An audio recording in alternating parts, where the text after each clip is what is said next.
Hello guys, it's me INKIE, and this will be a bit different video. What the fuck is that? Is it a setup for making jokes?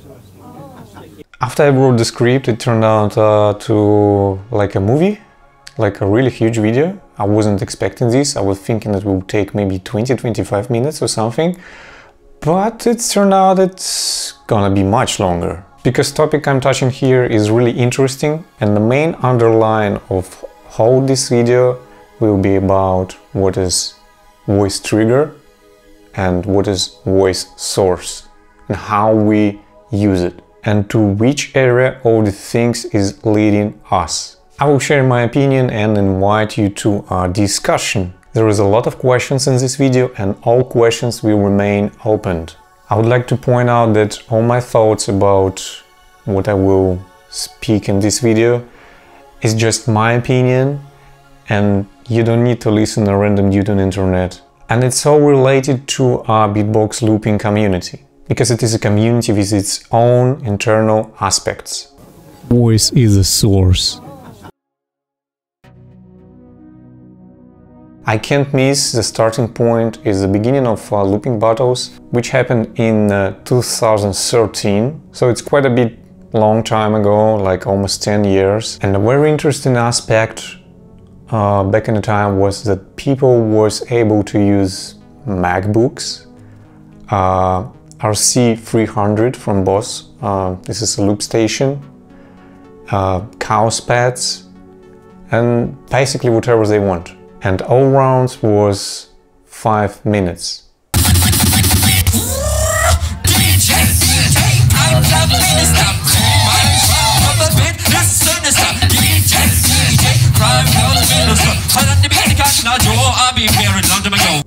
And also, there was no face-to-face battle.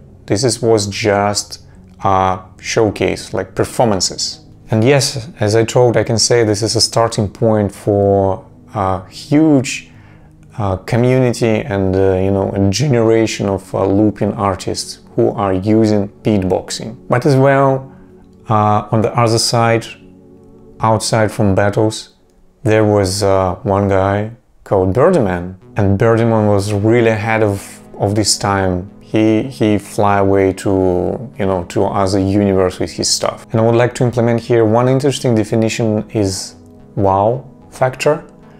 It's like, I would like to describe it as when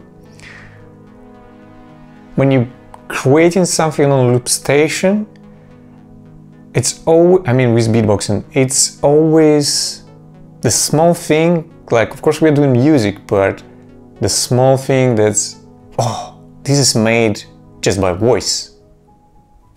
And this is, I call like wow factor, like impression, surprise, like small feature which gives, you know, special feeling to beatbox looping. And Birdman's wow factor was on absolute level, like ahead of everyone.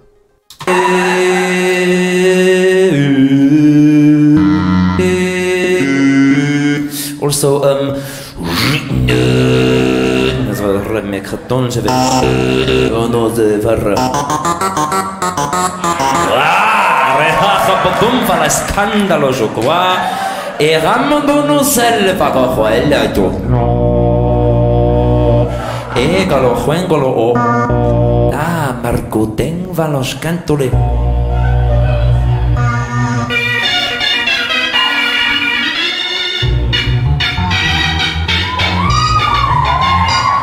Marco danza veloce. E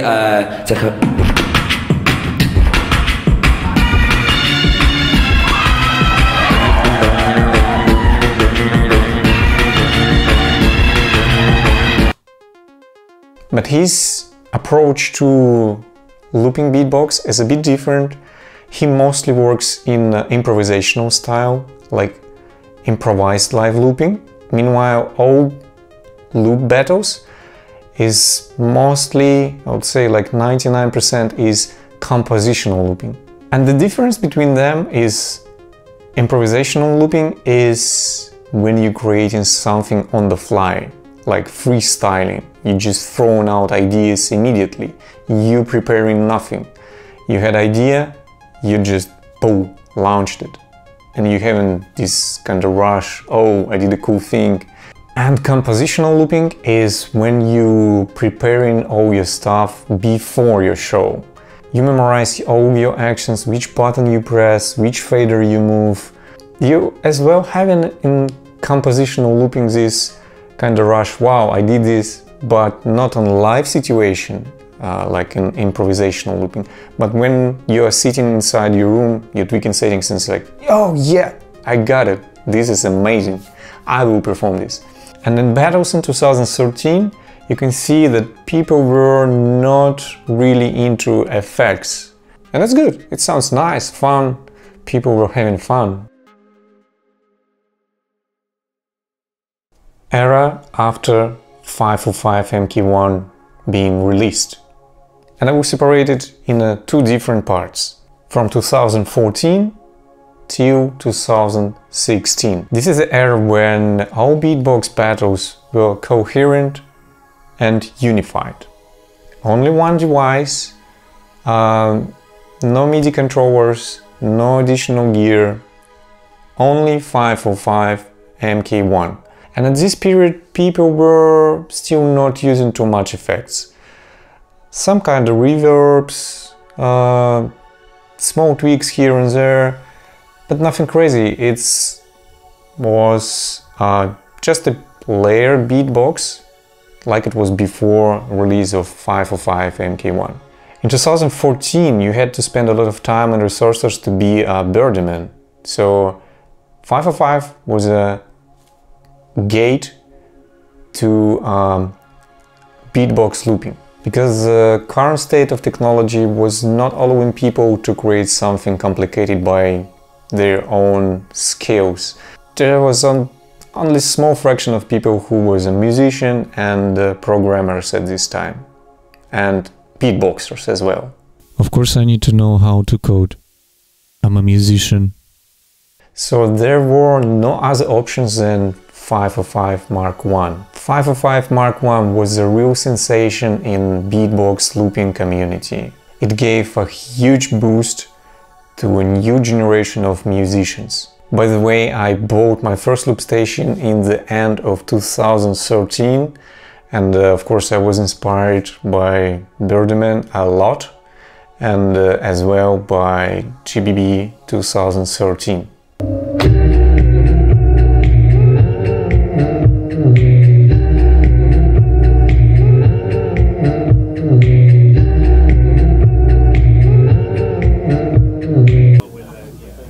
Wow, this track is sick. But there is a small difference in one effect inside 505 MK1. It's called synth effect. And at this time no one asked any questions about this effect. It's there, it's fun to use, it's cool. This is a really great example how you can use synth effect really in a smart way, and it fits composition really nice here. So this is a Gasper Grom GBB20 World League Loop Station Wildcard. Let's give it a listen.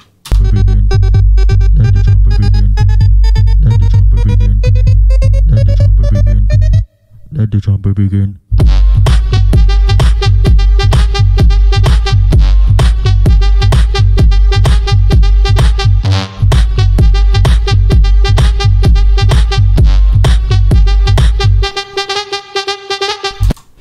Amazing track, amazing wildcard, everything is good.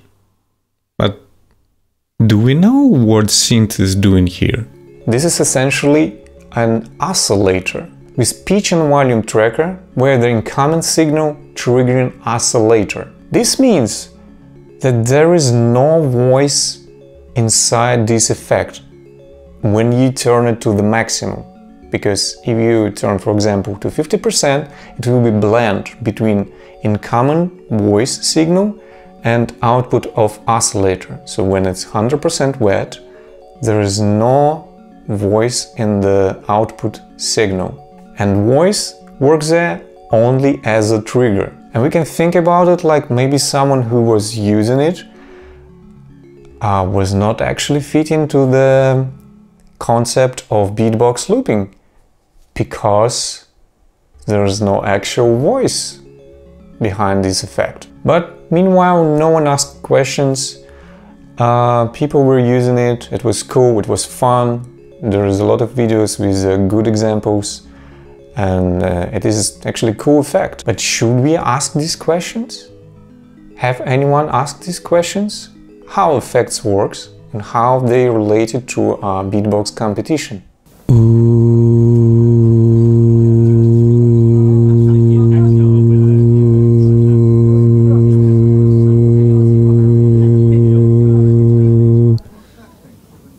Okay, my track is done.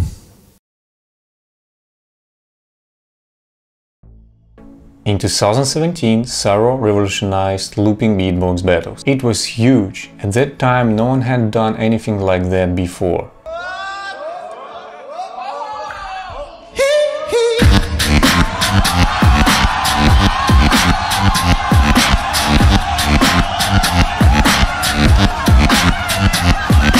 And his Billie Jean cover set the trend.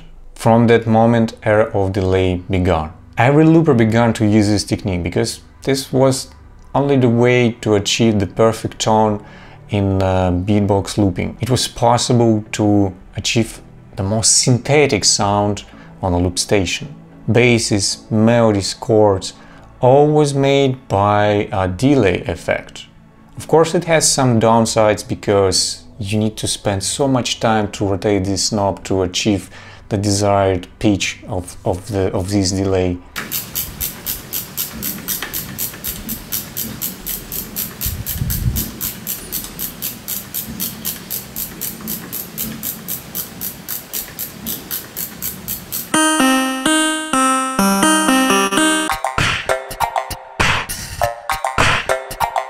Just like your move, you're right, let's move. And it was cool, but at some point it went by way of kind of Loopy Pro, which was introduced by Napalm in 2015 at World Champs, and everyone was using Loopy Pro. Same was with delay. I don't want to say that delay or Loopy Pro is bad, but it was just a trend, you know, trend is rise, trend is falling down. This is okay, that's normal. And now what we have? We have synth effects, which basically oscillator without voice inside, and now we have a delay, which you can trigger by just or without even realizing it. We are started to blur the concept of beatbox looping. It turns out that since 2014, a lot of beatbox loopers were trying to find the loopholes how to achieve these synthetic sounds, because as I told before, the main thing and small feature of beatbox looping is wow factor. When you can say, oh, it sounds like a deadmau5 track, but I did it with my voice.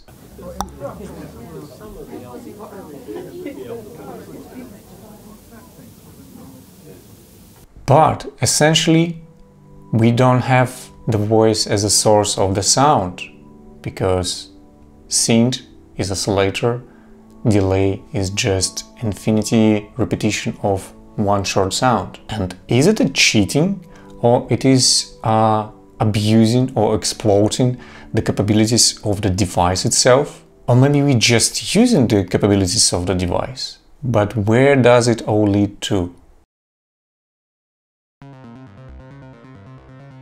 GPP19 is where two eras collided: synth, delay, generators.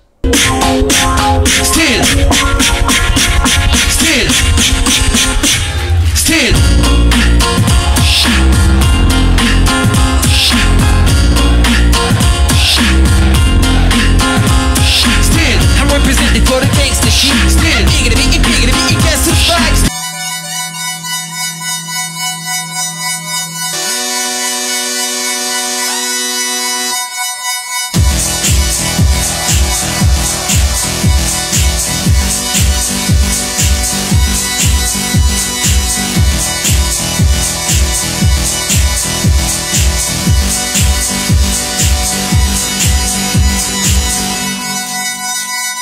given last year's experience of GBB 18 and my experience with additional devices before GBB 19, I felt that for greater wow effect there must be some changes. And I was not mistaken.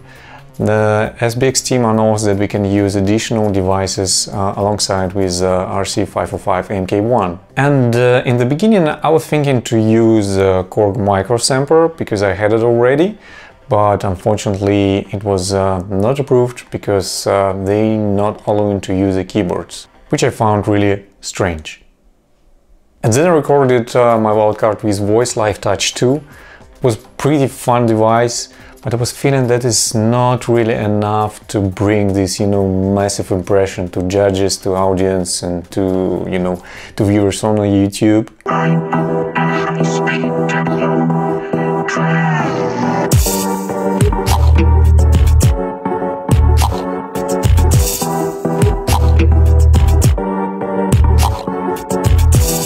And after 1 or 2 months, when I received the results that I'm announced as a participant, I passed the wildcard competition. I started researching some forums, you know, trying to find some interesting device, and I found it. It was a Line 6 Helix. At this point, there was almost nothing related to, you know, how to use this device with beatbox. Mostly there was videos, you know, with a guitar players, because originally it was manufactured for guitar players. I have found a bunch of videos, for example, these two.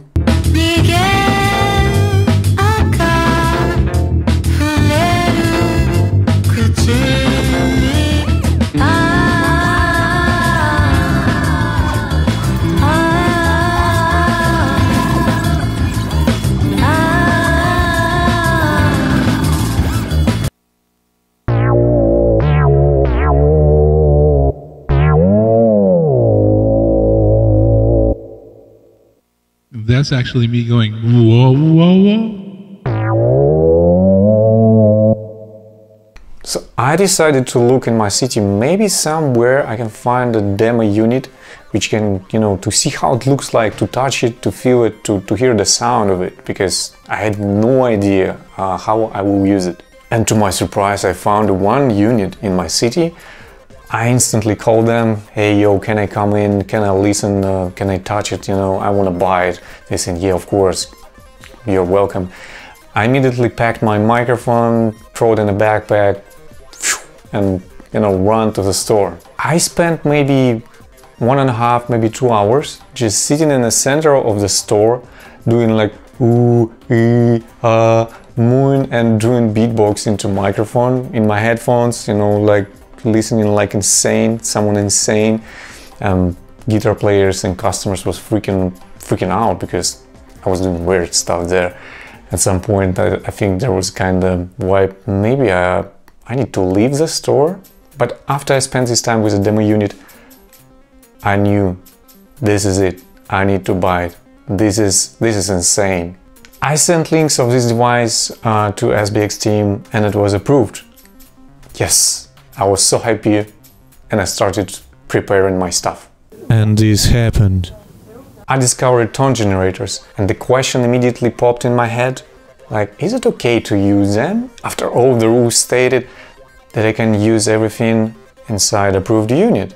And before we already had synth effects on MK1 and delay trick where you can generate infinity tone. And to be more specific, rules were saying, for live performance no instruments are allowed, but all effects in an approved device is possible and allowed to use. No pre-recorded samples, no synthesizers.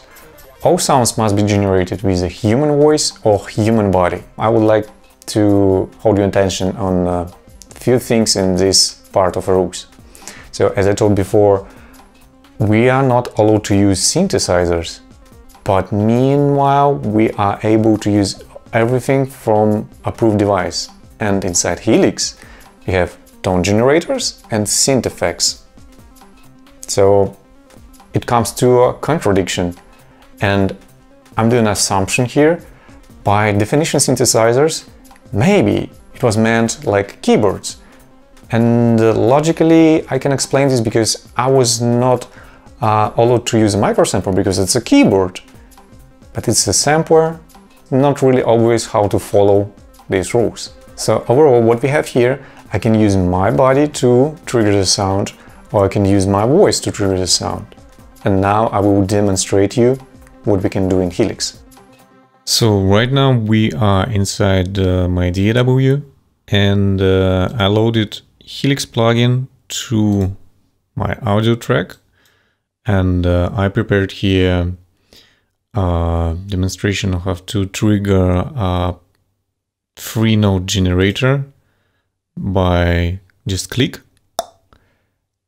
and a short demonstration of Xenomorph distortion plus synth effect plugin, where I'll be able to do whatever I want, different volume, different pitch, speaking, tapping, screaming to mic, and it will be always consistent tone. So let's enable monitoring through the channel. As you can see, we have volume going on here, and I will enable gate, and then I will enable 3-note generator, and I will just do a click and you will hear a perfect tone.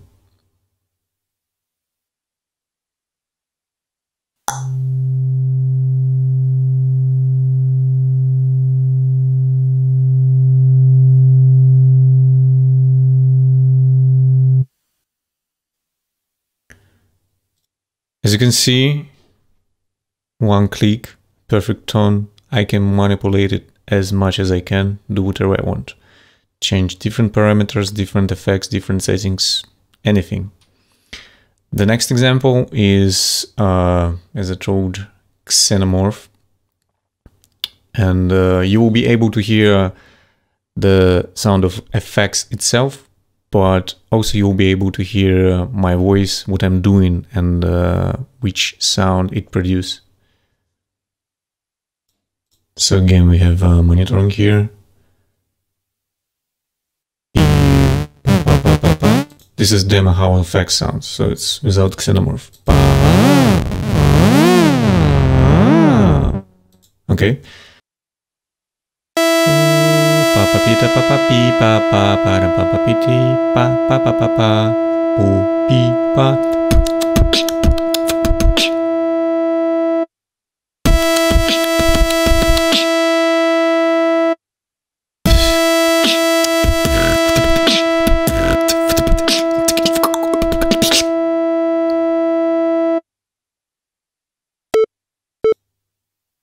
As you can see, I can do whatever I want, and the pitch will be the same. Doesn't matter which input is going to mic, kicks, beatboxing, screaming, shouting, tapping mic, whatever. The result is a perfect tone, and the point is the same as with delay. I'm triggering the perfect tone. So I decided to go like 50-50.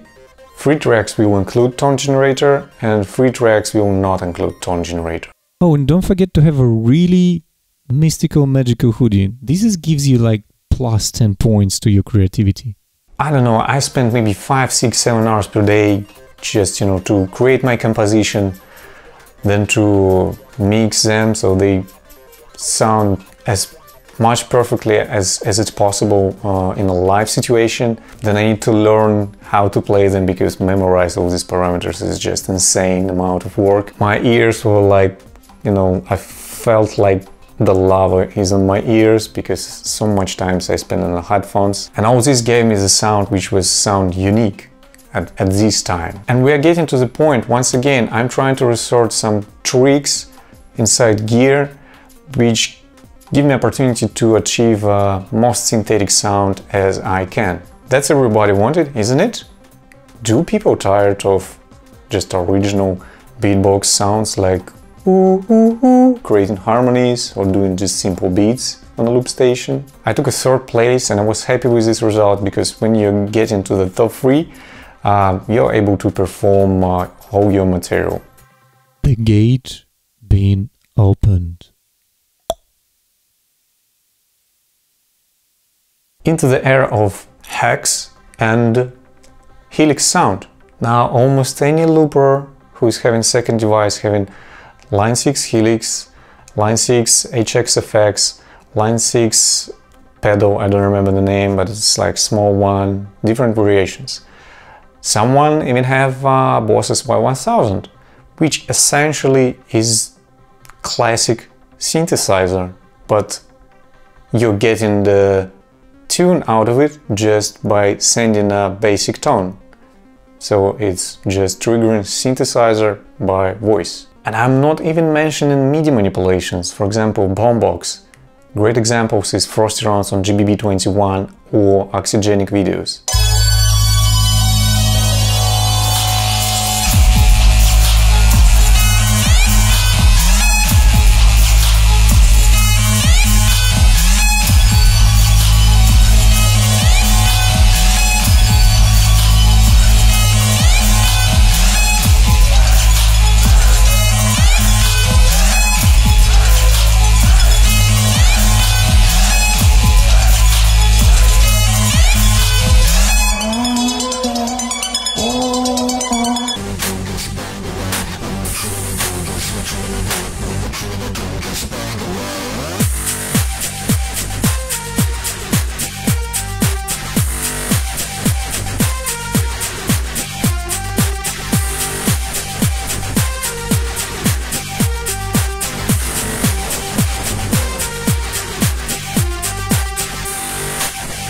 And there is one interesting device called Fractal Audio FM9. It costs a lot, but I'm really interested when someone will buy this and show the skills on it. Should be amazing. You can just press one button, arpeggio will run, pitch shifters will do the job, you know, filters will filter your sound, whatever you want. So what I'm saying with all this, it looks like we are competing with knowledge and how to create different loopholes to achieve the most synthetic sound, because of course our loopers want to sound as a full produced track where synths is crazy, drums is crazy, and it's good, don't get me wrong, it's a really good idea. But we are coming to the point of voice as a trigger to the absurd level, because for example in some devices like Mod Duo X, Mod Duo Dwarf, Zoya, PolyFX Bebo, you can use your voice just to launch track, like entire track. I'm not saying about section of loops or sequences, just whole track, like or even 1 hour mix just by one sound. So right now we are inside Mod Dwarf interface, and I created a small chain here. I can zoom in to show you. What it do, it converts my audio, my input from microphone to CV, control voltage, and then it triggers parameters which I can specify. In current state, I have audio player loaded here, and you can see my track, my cover track Else Paris is loaded here, and I assign the trigger to on off to basically, you know, play or stop the track. So when I'm enabling CV model, it starts to listen in my input, and when I'm doing any kind of input, for example, click, it will start to play the track.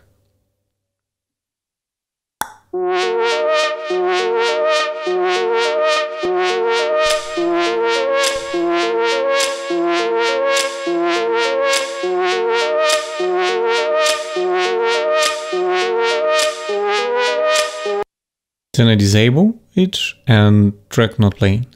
I can do the same. Mod Dwarf is laying down here on my table. I can press to enable this plugin.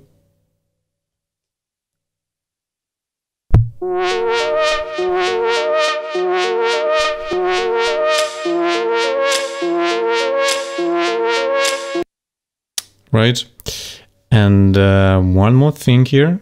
If we disconnect from mixer our audio player, here's a basic synthesizer.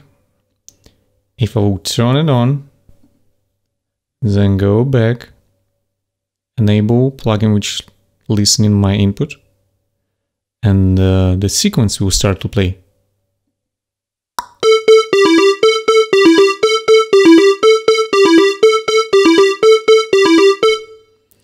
And I can add as much sequencers as I want, as much tracks as I want, and I'll be able to launch them only by triggering the parameter by my input, by my voice. So it is voice triggered, and I can play entire song just by... The rules have not been broken. This was triggered by voice. And how it is different from triggering delay, tone generator, or inputting your voice to a synth effects. And by the way, there's a really interesting point. I wrote a letter to Line 6 developer because I was curious how synth effects works inside Line 6. Because in a Loop Station 505 MK1, I knew that synth effects is, you know, just triggered oscillator. So right now we're watching a conversation between me and Igor. It's a developer from Line 6, and these debates about voice triggers, voice source was, you know, all around in a time. And this is from 2021 January. And I was having a small talk and asking him about how this effects works, and I specified that I'm talking about attexing, symptomatic, and other similar effects. Pitch shifter is pretty clear what they are. The main crux of this debate that synth effects should be using a voice as a main source. I'm almost sure that these synth effects working on maybe the same principle as the pitch shifters. I guess synth effects using the voice as a source to modulate oscillators, and some of them using Formant filter, pitch plus pitch detection, or just pitch detection, and then adding additional harmonics. I hope you've got what I mean. Cheers. And Igor replied me, yes, the themes are based on pitch tracking oscillators, so they use your voice to decide the fundamental frequency, but at 100% wet, there wouldn't be any of your voice in the output, just affected oscillator.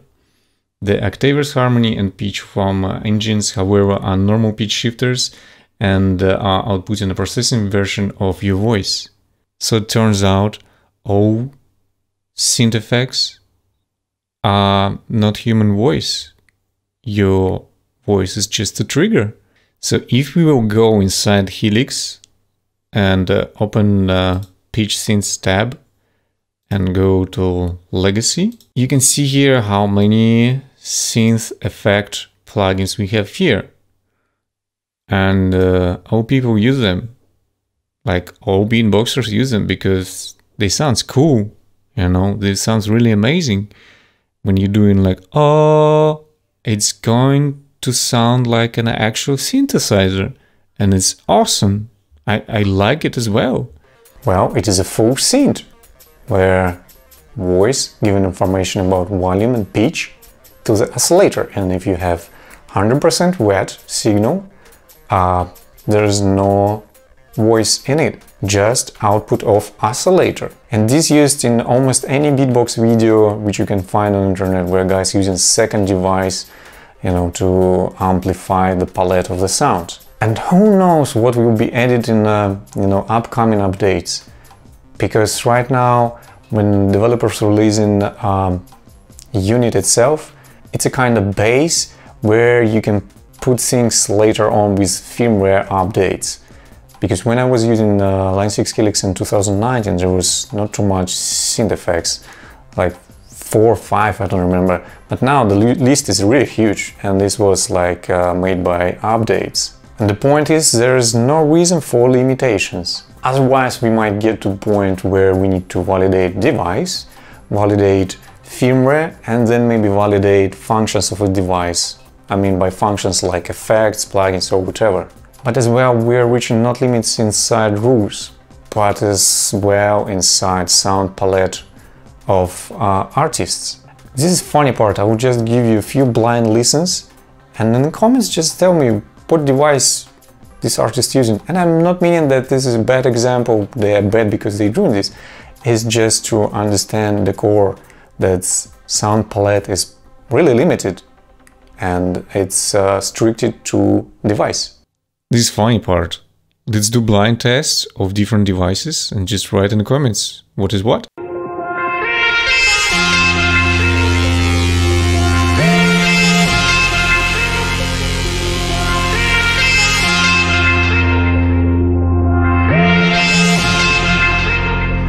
Now, next example.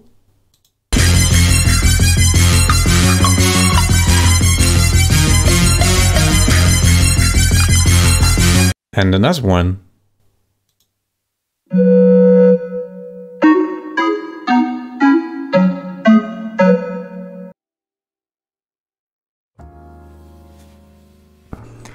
In 2021, the new MK2 came out. It was very long awaited and anticipated. I had the honor to be in a closed beta test, and I think I received maybe third or fourth unit in the world. It was prototype, and on the third day of using it and writing huge bug list.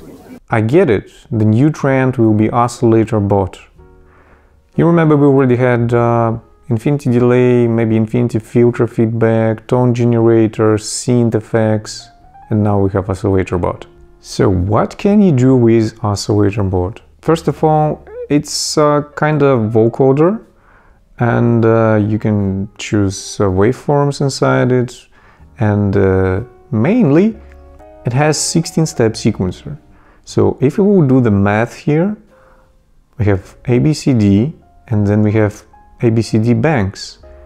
And if we multiply all of this, we can achieve 256 steps of sequence. And imagine you just do an infinity delay into this, and you play entire track just by...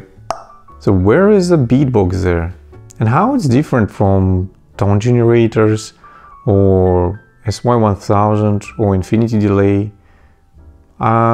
Honestly, I can't see the difference. Of course, there is maybe a small difference in amount of time you need to spend to crank up settings to desirable results. So is it a cheating? And I think here we come to the climax of beatbox looping, because right now, and maybe 80%, maybe 90%, there is no vocals in it. Yeah, we're doing drums with our beatbox, but all synth sounds is just generated by tone generators, delays, now with oscillator bot. And of course it sounds synthetic. And did we all wanted this? Why we not just plug in synthesizer, like a keyboard synthesizer? But also I think it's not the fault of artists and not the fault of developers. I think it's a symbiotic relationship. I'm more than sure that developers, watched a lot of videos how people using MK1. And now Boss RC505 is targeted mainly on beatboxers, because we are driving this unit. We are generating ideas for them. And they taking these ideas. Oh wow, you see these guys, they're tweaking the length of a delay. Why are they doing this? Maybe we just need to place a sequencer inside? And of course, I'm sure when they released MK1, we were not expecting that, people will achieve this type of sounds on it. Because only beatboxers can do this.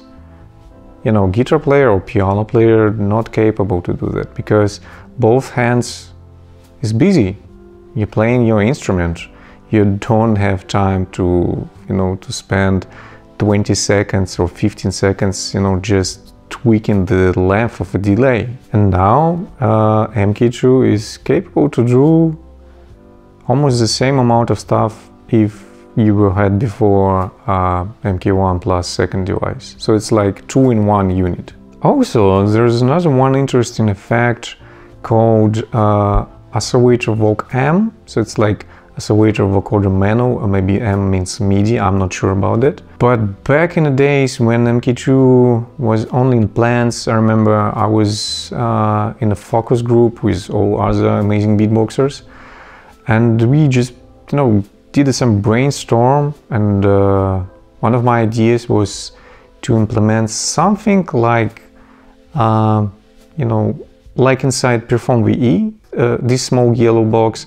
So basically it's just a vocoder where you can play melodies from MIDI. So you're sending C1 by MIDI and it's like playing C1 and you're just doing and it's perfect C1 but with vocoder. So I'm not sure did they use my idea or it's already was planned, but it is there.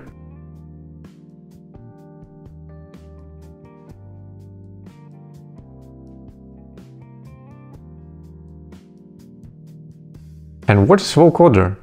Let's see what vocoder is. A vocoder is an audio effect that lets you to impose the dynamics and change in spectral content of the sound, the modulator, onto another, the carrier.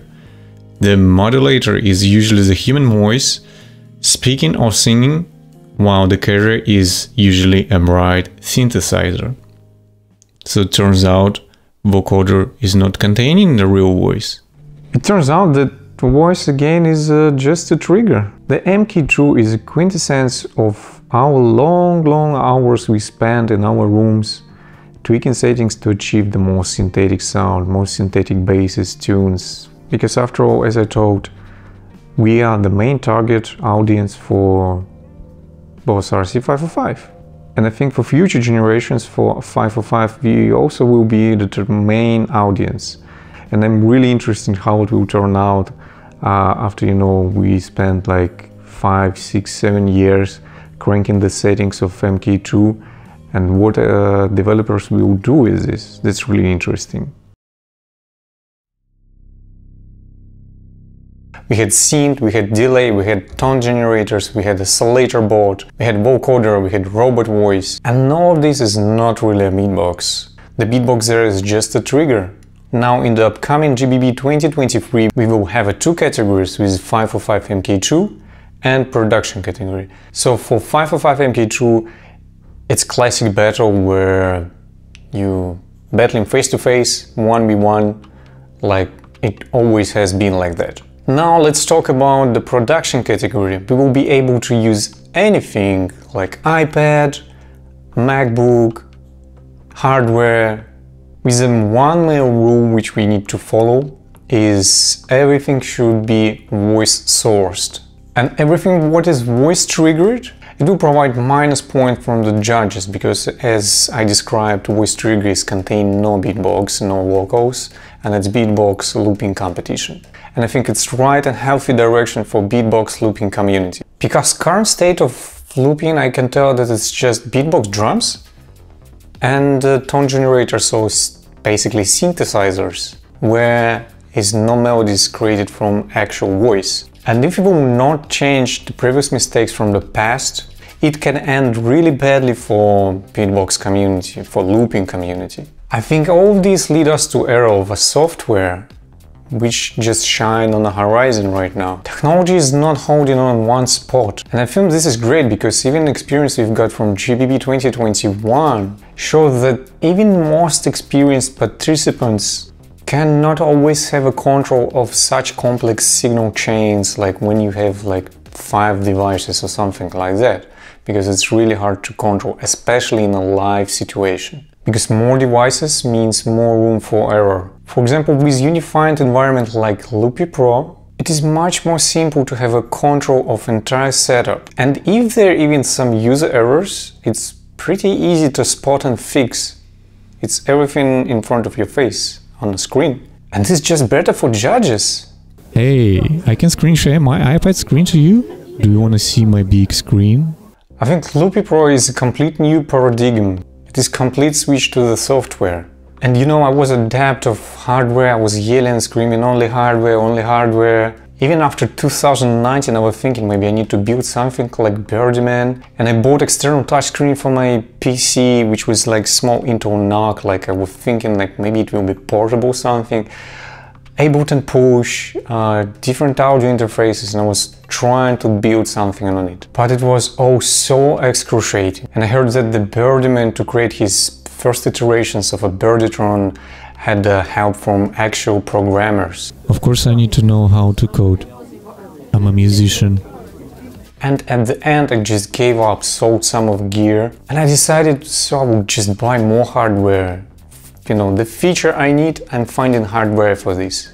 So I got Perform VE for vocal sample manipulations, I got a black box to record my drums, I got Moduo X to create really complicated chains of effects, Launchpad to memorize all my MIDI messages on a custom layout, Pyramid Squarp to trigger different parameters in a sequence. And it was kinda okay, but at the end it starts so enormously big that it was impossible to carry around. If I will travel somewhere, it's just 100% I'm like taking only my underwear, and other stuff is wires and gear. And also, it turned out it's a constant hardware chase.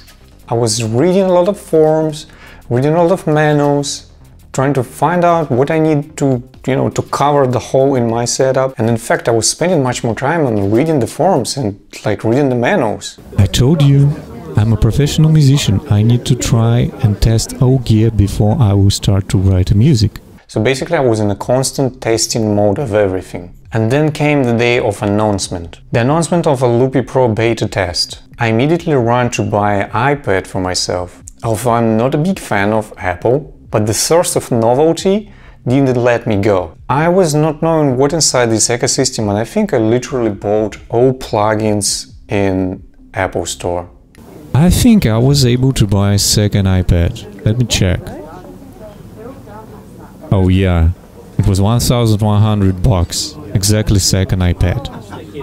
And at first I was disappointed, there was a lot of bugs, a lot of glitches, and I was like thinking, why I'm switching to this? I was feeling not great while I was using it. And it was still beta test, and I was feeling like, okay, maybe I need to pass this part and then it will become good and I finally can do something with it. Because I was suspecting that that will be the case, that I will still be in the beta test mode for Loopy Pro, and after that I will start to write music. And most of all, I was amazed from the first step that you can literally build your own Birditron just with a single screen. And you was able to record your voice, record your drums and play with them. And this what is exactly fits into criteria voice-sourced audio or voice-sourced composition. Or you created your material where the voice is your source. Now voice is not just a trigger. Isn't that what we all wanted all these years? And I can understand the fear of some loopers to transition to this because it's unknown territory. Because you spend so much time on creating the tracks on specified gear. And now you need completely wipe it and switch to something else. I know that's scary. I myself have been through this. I am scared of freedom. And then I realized this will be the new trend, the rise of the new era. The era where we are not chasing loopholes or shortcuts to create a perfect tone, all this stupid stuff with voice trigger. This will be the era of composing live music with your voice. It will be full creative freedom, where everyone can share their templates on Messenger, create presets on the way home on the bus, I don't know, even when you're on the toilet, where the entire looping community is a big, huge neural network which can build its own Birditron. Imagine all loopers all around the world will be able to share their stuff just in one single message. I think I must be crazy. Open questions still remain. What motivates loopers? Do we competing with knowledge? Or maybe we're competing with music? Do we really scared of such freedom? To which form it will evolve? You invited two discussions, so leave your thoughts in the comments and have a nice sounds!